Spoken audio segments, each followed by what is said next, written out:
Chapitre 30 du livre international des petits trésors du commun des mortels. Anaïs Nin a dit: Si je n'avais pas créé mon propre monde, je serais probablement morte dans celui des autres. Et vous, avez-vous créé votre propre monde? La première réponse vient de Vrinda, d'Inde. Parfois, je trouve que le monde réel est trop déprimant. J'ai besoin de m'échapper dans mon coin réconfortant. Et ça, c'est le monde dans ma tête. Dans ce monde, il n'y a que deux règles simples. Je m'entoure de choses qui me rendent heureuse, les chiots, les loisirs, les gâteaux, etc.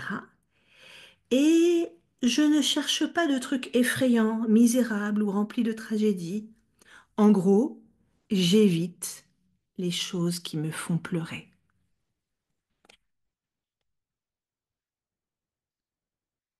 La réponse de Cathy du Maryland aux États-Unis.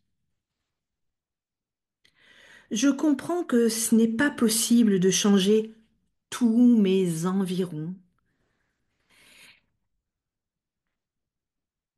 mais si je suis dans une situation ou un endroit où beaucoup de choses me manquent, je dois chercher les activités et les loisirs qui me plaisent. C'est une leçon que j'ai apprise quand j'habitais dans une très petite ville rurale. Il n'y avait pas beaucoup de personnes avec les mêmes intérêts que moi. J'ai trouvé un comité pour l'histoire de la ville où je travaillais avec d'autres membres pour rechercher l'histoire.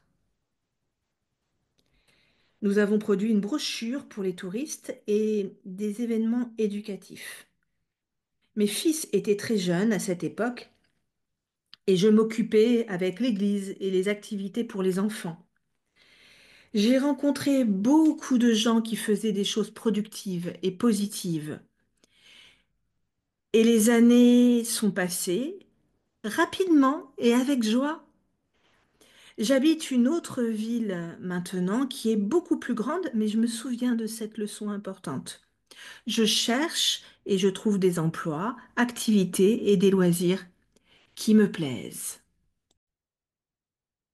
Maintenant, la réponse de d'Alice de Tchéquie en Europe. Tout à fait d'accord. J'essaie de construire mon propre monde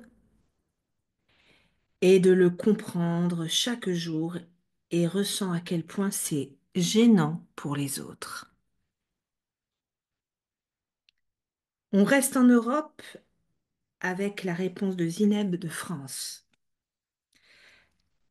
Avec difficulté, je m'y attelle, car nager à contre-courant du modèle de la société est parfois difficile, par peur du rejet et de l'abandon.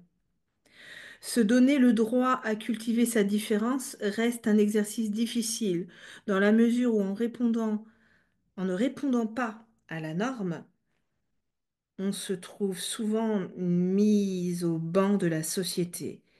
Mais prendre ce risque est pour moi libérateur et mène vers l'authenticité qui, selon moi, n'a pas de prix. La réponse de Laura d'Argentine, en Amérique. Modestement, j'ai créé mon propre monde. Mais qu'est-ce que ça veut dire? Qu'est-ce qui compose mon monde? Mes amis, mes idées, mes amours, mes livres, ma musique, mon foyer, mes propres points de vue. Mes coins de ma ville bien-aimée, Buenos Aires. Il n'en reste pas moins que je partage des grilles de lecture, des points de vue, des styles avec celui des autres. J'ai décidé de ne pas faire une recherche sur la vie d'Anaïs Nin, tentation presque obligatoire du temps de Sa Majesté Monsieur Google. Mais je sais qu'elle était extravagante. Je crois que tout le monde crée son propre monde et que cette création parfois est inaperçue et parfois criarde, comme chez Anaïs Nin, chez Baudelaire. chez pas mal d'artistes, mais aussi chez pas mal de scientifiques et de gens de la rue. Car on a besoin de créer un coin familier, des liens, des repères. Ai-je bien compris la question? Je ne sais pas. Et on finit ce chapitre 30 avec la réponse de Julie en Australie, en Océanie.